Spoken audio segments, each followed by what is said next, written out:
because I was just telling Mike then, I was trying to tell him, hey, I'll give him some of my time because he's saying some really interesting things. Thank you so much. Have a seat.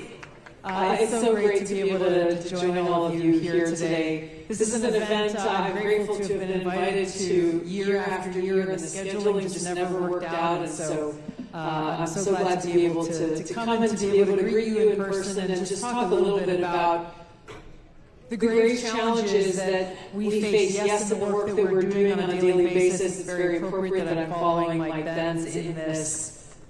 Because he's focused on a lot of the same things that we are focused on, investigating and uncovering, but really the challenges that he is talking about are challenges that every one of us as Americans are facing. And the task is not just for Mike Benz or for a certain agency to take on. This is a moment of opportunity in our country where we have to be very clear-eyed about the direct threats and challenges to our fundamental rights, liberties, and freedoms, and what we, the people, are going to do about it. When we look at how it came to be for me and for others who I serve alongside to be here, and to be a part of this change, we go back to the 2024 election, and look at how President Trump was re-elected and sent back to the White House by a truly unique cross-partisan coalition of Americans who looked beyond labels and really were attracted to his message of putting the American people first. It was a resounding statement in his win of that election by a significant and historic margin, and it was a clear rejection of the status quo of the Washington elite, of political leaders who put their own self-interest ahead of the interests of the American people. It was a demand for a government of, by, and for the people. So here we are, about 7 to 8 months into this administration. President Trump has wasted no time in challenging this system, this broken system in Washington, and striking at its very root, delivering results for the American people to make our nation more safe, secure, prosperous, and free.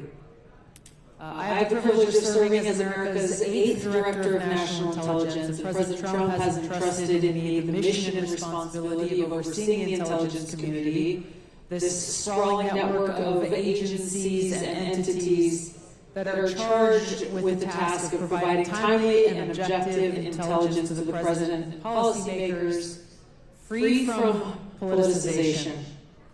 Unfortunately, in my short 10 years here so far, we have already seen too many examples of politicization and weaponization of intelligence throughout our country's history.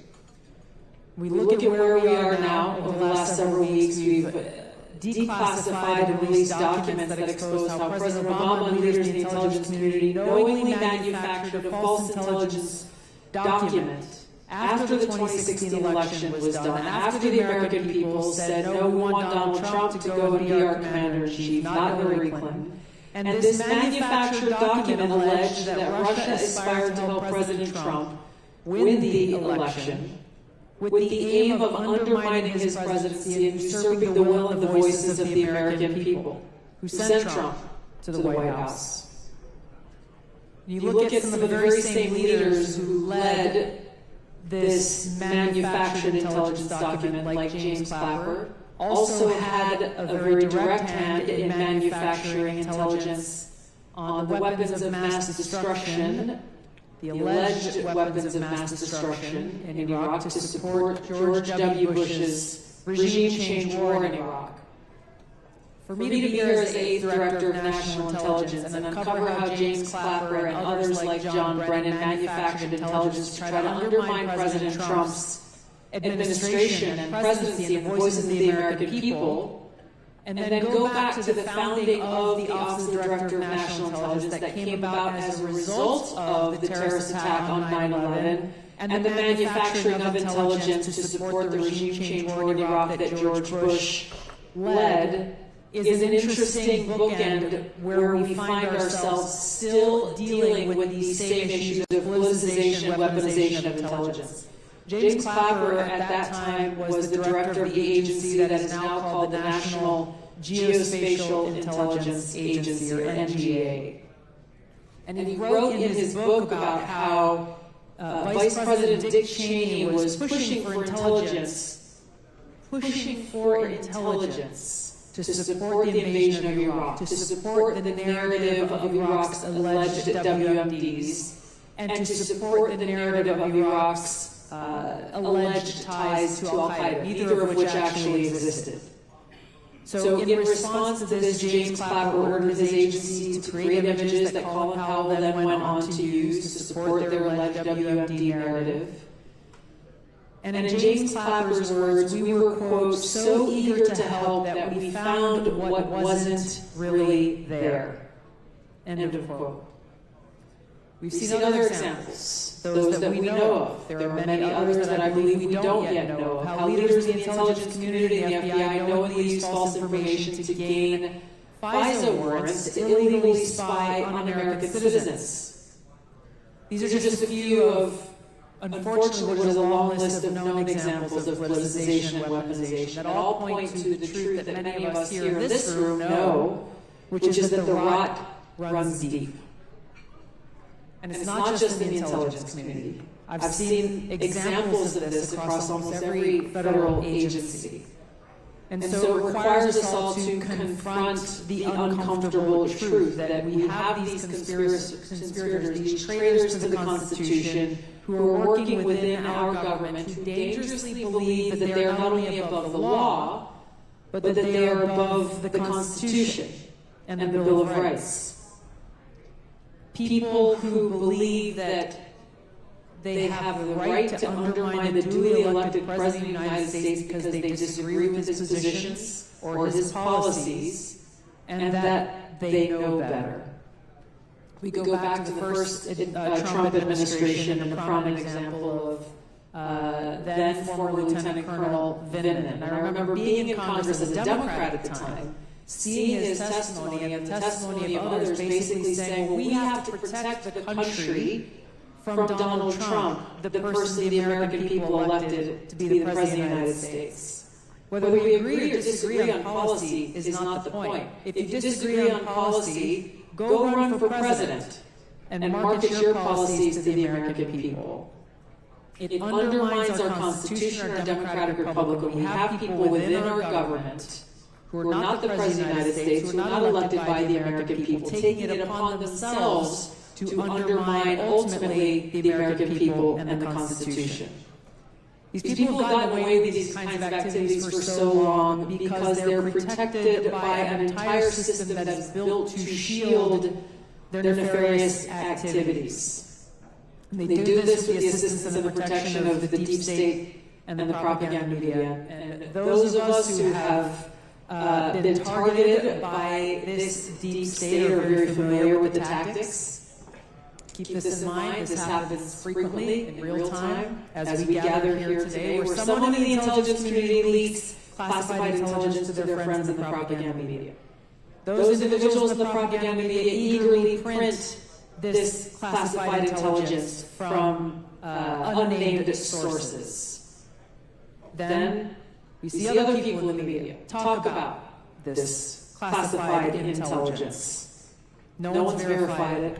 No one's done any kind of vetting. No one has done any basic journalistic work. And then we see politicians repeating and talking about this thing that was leaked to the media.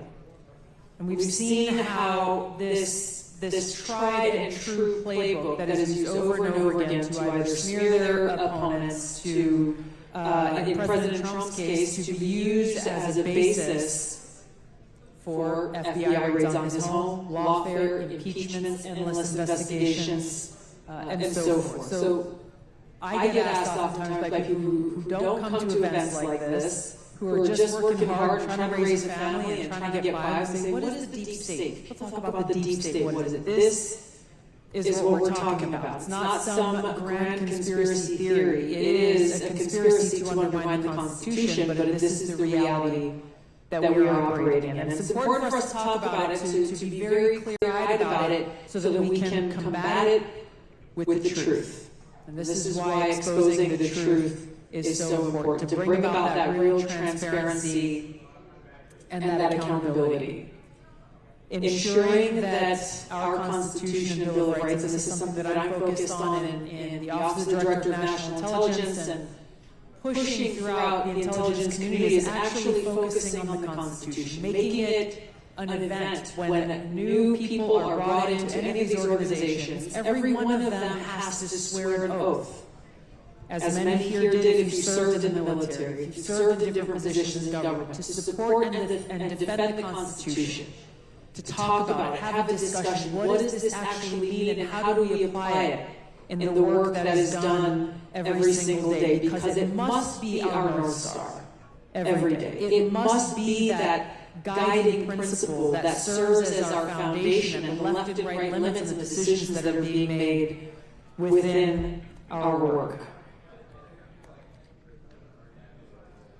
Those who serve in government, in any position, at the very top, or those who may be coming in brand new, our sole focus must be on serving the American people and upholding the Constitution and Bill of Rights.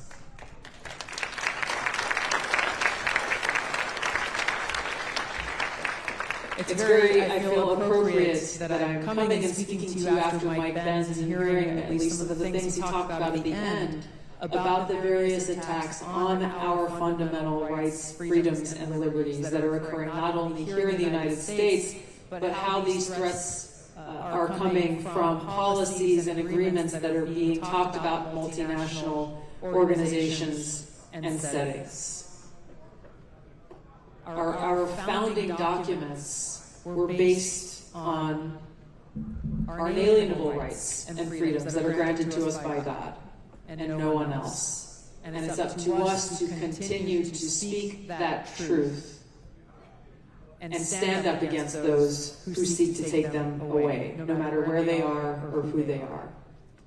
We have a lot of work to do. We are working hard every day towards this end.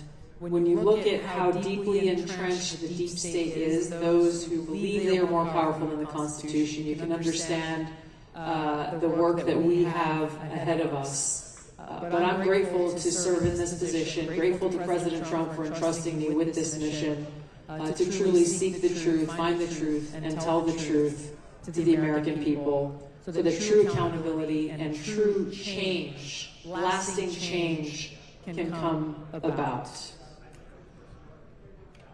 You shall know the truth, and the truth shall set you free. This change will only be possible if every one of us as Americans stands together and fights for it. The future of our country as a free nation is truly in our hands, and we cannot be complacent. We cannot fall asleep at the wheel and allow anyone to sneak in the back door and take it from us, literally and figuratively. So this movement for positive change, institutional and historic change, is about more than one person or one organization. It's about all of us, and it's about restoring the promise of America and the vision that our founders had for our country. And as we go back and look at their courage and their strength and the threats that were laid on them as they worked to write these founding documents, I hope that that gives us inspiration and courage and strength to fight the battles that we have before us, because we are the ones that they were referring to when they talked about a government of, by, and for the people.